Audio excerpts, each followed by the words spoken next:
আসসালামু আলাইকুম এভরিওয়ান, সবার কি অবস্থা? আজকে আপনাদেরকে দেখাবো কিভাবে ঝটপট হালিম রান্না করতে হয় একদম সহজ উপায়ে, ঘরোয়া সব মশলা দিয়ে। চলেন দেখে নিই কি কি লাগবে। লাগবে একটা রাঁধুনি হালিম মিক্সের প্যাকেট। এটা যে কোনো মুদির দোকানে আপনারা পেয়ে যাবেন, বললেই দিয়ে দিবে। এটার ভিতরে দুইটা প্যাকেট থাকে, একটা থাকে হালিম মিক্স আর একটা থাকে মশলা। হালিম মিক্সটা ঢেলে এখন আমি গরম পানি দিয়ে ভিজিয়ে রাখবো 1 ঘন্টার মতো। আমি এখানে 2 কাপ গরম পানি দিয়েছি, প্রথমে অল্প দিয়ে একটু মিক্স করে পরে আবার দিয়েছি।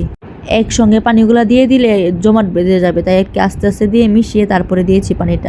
আপনারাও চেষ্টা করবেন এইভাবে মিক্স করতে।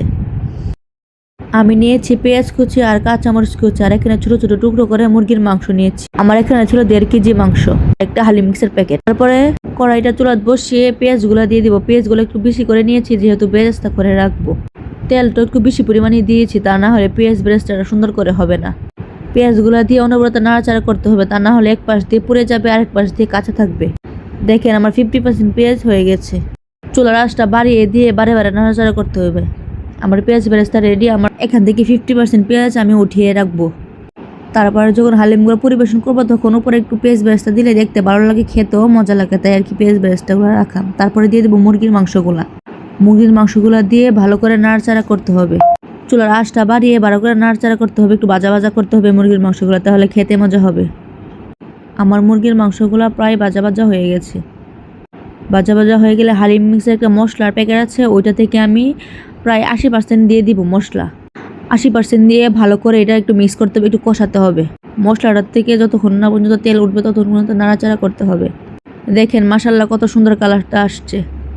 মাংসটা ভালোভাবে কষাতে হবে যাতে পানিটা শুকিয়ে যায়। তারপরে আমি একটু ঘরোয়া মশলা দিয়ে দিলাম কাঁচামরিচ, দিয়ে দিলাম একটু রসুন বাটা, একটু আদা বাটা।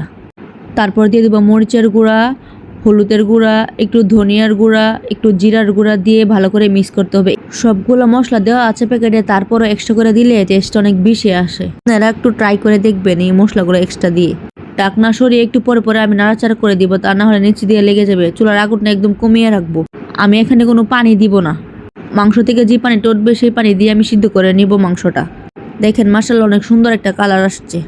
আমার মাংস কষানো শেষ। এখন হালিম মিক্সটা এখন ঢেলে দেব, দিয়ে একটু নাড়াচাড়া করতে হবে। প্রথমে পানি দেওয়া যাবে না, একটু ভালো করে মিশিয়ে নিতে হবে মশলার সাথে। আমি প্রায় 10 মিনিটের মতো এইভাবে রেখে ভালো করে নাড়াচাড়া করেছি। এই হালিমটা ইফতারের জন্য একদম বেস্ট। নান রুটির সাথে এই হালিমটা অনেক মজা লাগে। কার কাছে কেমন লাগে জানি না, কিন্তু আমার কাছে অনেক বেশি মজা লাগে। এই পর্যায়ে আমি গরম পানি দিয়ে দিব 6 কাপ। বলো কোটা পানি দিতে হবে, তা না হলে কিন্তু ডালগুলা সিদ্ধ হবে না ভালো করে। এখন আমি ঢাকনা দিয়ে ঘুরে দিব পানি দিয়ে। ফিরে আসলাম 10 মিনিট পর। একটু পরে পরে নাড়াচাড়া করে দিতে হবে, তা না হলে ডালগুলা নিচে দিয়ে লেগে যাবে। লেগে গেলে আর খেতে মজা লাগবে না। এই হালিমটা আপনারা চাইলে গরুর মাংসের মাথা দিয়ে রান্না করতে পারেন, আবার গরুর মাংস দিয়ে রান্না করতে পারেন, কিন্তু আমি মুরগির মাংস দিয়ে রান্না করেছি। খেতে কিন্তু একই স্বাদ। আমার হালিম প্রায় হয়ে গেছে, আর 10% হইলে আমি নামিয়ে নেব চুলার থেকে। এখন ওই যে হালিম মিক্সের মশলার প্যাকেটটা যে আসছিল 20%, এখান থেকে এখন মশলাটা ঢেলে একটু নাড়াচাড়া করে আমি চুলার আঁচটা নিভিয়ে দিব। আমার রেসিপিটা ফলো করে যদি আপনারা বাসায় রান্না করেন অনেক বেশি মজা হবে হালিমটা, আশা করি। আমি যেহেতু এক্সট্রা কিছু মশলা এড করেছি, এই মশলাটি দেওয়ার কারণে টেস্টটা আরও দ্বিগুণ বেড়ে যাবে। আমার রেসিপিটা আপনারা হুবহু ফলো করে বাসায় রান্না করবেন, দেখবেন সবাই খেয়ে অনেক প্রশংসা করবে আপনার হালিমের। আমার ভিডিওটা যদি আপনাদের কাছে ভালো লাগে থাকে, আমার পাশে থাকবেন, আমি আপনাদের পাশে থাকবো। আপনারা যদি আমাকে সাপোর্ট না করেন তাহলে তো আমি এগিয়ে যেতে পারবো না। আপনারা সবাই মিলে আমাকে সাপোর্ট করবেন, আশা করি আমি আপনাদেরকে সাপোর্ট করব। আজকের ভিডিওটা এদিকে থাকলো। আল্লাহ হাফেজ।